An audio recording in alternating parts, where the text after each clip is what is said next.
Praise lord. అందరు బాగున్నారా? దేవుని కృపలో ఆత్మీయంగా ఎదుగుతున్నారని నేను నమ్ముతా ఉన్నాను. ఈరోజు ఈ డైలీ ప్రాఫిటిక్ వర్డ్కి మిమ్మల్ని ఆహ్వానిస్తూ ఉన్నాను.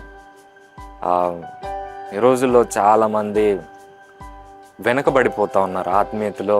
నేను ఈ తప్పు చేశాను కదా, నేను ఈ పాపం చేశాను కదా, దేవుడి దగ్గర నేను నిలబడలేను, దేవుడి దగ్గర నేను ఉండలేను, ఆ పరిశుద్ధ జీవితం నా వల్ల కాదు అని బ్యాక్ స్లైడ్ అయ్యేవాళ్ళు చాలా ఎక్కువ మంది ఈ రోజుల్లో నేను వింటూ ఉన్నాను, చూస్తూ ఉన్నాను. చాలామంది నాకు తెలిసిన వాళ్ళే ఆత్మీయతలో పడిపోయి మళ్ళా వెనక్కి రాలేని స్థితిలో వాళ్ళు ఉంటా ఉన్నారు. ఎందుకంటే నేను ఇంతే పడిపోతూ ఉంటాను, నేను ఇంతే బలహీనతల్లో ఉంటాను, నా వల్ల కాదు ఈ లోకాన్ని జయించడం, పాపాన్ని జయించడం నా వల్ల కాదు అని లోకంలోకి వెళ్ళిపోయిన వాళ్ళు చాలామంది ఉంటారనమాట.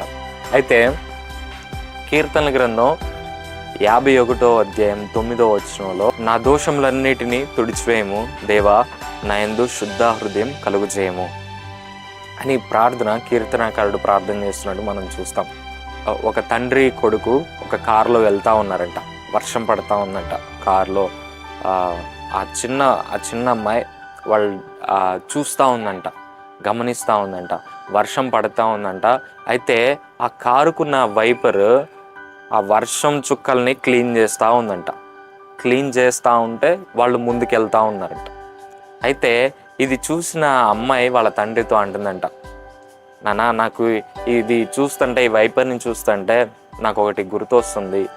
ఏంటంటే మన మీద కూడా పాపం పడుతూ ఉంటుంది, మనకి తెలియకుండా, మన మాటల ద్వారానో చూపుల ద్వారానో తెలియకుండా మనం తప్పులు చేస్తూ ఉంటాం. అయితే ఈ వైపర్ లాగే దేవుడు ఎప్పటికప్పుడు మన పాపాలని తుడిచివేస్తూ ఉంటాడు, కాబట్టి మనం ముందుకు వెళ్తున్నాం అని ఆ అమ్మాయి చెప్పినప్పుడు వాళ్ళ తండ్రి నిజమేనానా అన్నాడంట.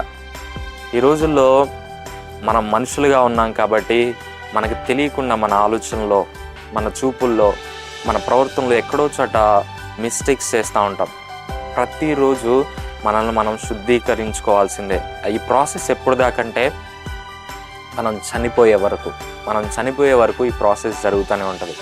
కొంతమంది నేను ఇంత పరిశుద్ధంగా ఉండలేకపోతున్నాను, ఈ ఆలోచనలు మంచివి కాదు, ఇట్లా రాకూడదు కదా అని బ్యాక్ స్లైడ్, ఈ ఆలోచనలు సరి చేసుకోవడం పోయి దేవుని దగ్గర ఒప్పుకొని ఎప్పటికప్పుడు పరిశుద్ధపరచుకోవడం పోయి నేను ఉండలేను, ఈ ఆలోచనలు వస్తున్నాయి, నేను ఆలోచనలో తప్పు చేస్తున్నానని దేవుడి నుంచి దూరం అయిపోయిన వాళ్ళు చాలామంది ఉన్నారు.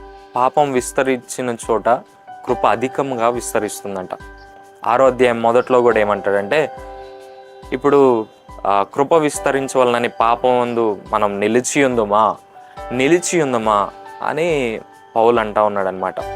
ఒక బిలీవర్కి నాన్ బిలీవర్కి తేడా ఏంటంటే, బిలీవర్ గబాల్న ఒక మిస్టేక్ చేసినా కానీ వెంటనే దాన్ని సరిదిద్దుకుంటాడు.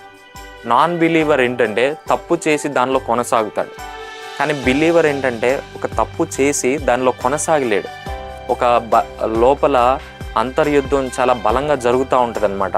దేవుని దగ్గర ఒప్పుకో, దాన్ని విడిచిపెట్టు అని. ఒక బిలీవర్ ఎప్పుడు పాపము యందు నిలిచి ఉండలేడు. పాపంలో పడిపోవచ్చేమో కానీ పాపం యందు ఎప్పుడు ఒక బిలీవర్ నిలిచి ఉండలేడు. కాబట్టి ఒకవేళ నువ్వు పడిపోయిన స్థితిలో ఉంటే దేవుడు నిన్ను తిరిగి రామని చెప్తా ఉన్నాడు. ప్రతిరోజు నేను పరిశుద్ధపరచుకుంటూ నీ ఆత్మీయతలో కొనసాగాలని దేవుడు ఈరోజు నీతో మాట్లాడుతున్నాడు. నీకోసం చిన్న ప్రార్థన చేయబోతున్నాను. మహాపరిశుద్ధుడ యేసయ్య, జీవము కలిగిన తండ్రి, జీవాధిపతి, పరిశుద్ధుడా నీకు వందనాలు నాయనా. ప్రతిరోజు మమ్మల్ని మేము సరి చేసుకుంటూ, ప్రతిరోజు మమ్మల్ని మేము పరిశుద్ధపరచుకుంటూ అయ్యా, మేము మా ఆత్మీయ జీవితంలో ముందుకు కొనసాగడానికి కృప చూపించమని, ఈ వీడియో చూసిన ప్రతి ఒక్క బిడ్డను దీవించి ఆశీర్వదించమని నజరుడైన యేసుక్రీస్తు నామములో అడిగి వేడుకొని ప్రార్థన చేయించున్నాను తండ్రి, ఆమేన్. ఈ వీడియో ద్వారా మీరు దీవించబడ్డారని నేను నమ్ముతున్నాను. ఈ వీడియో ద్వారా మీరు దీవించబడ్డట్టయితే ఈ వీడియోని మీరు అనేక మందితో షేర్ చేయండి. అలాగే మన సోషల్ మీడియా అకౌంట్స్ని కూడా మీరు ఫాలో అవ్వండి. Thank you. God bless you. Praise lord.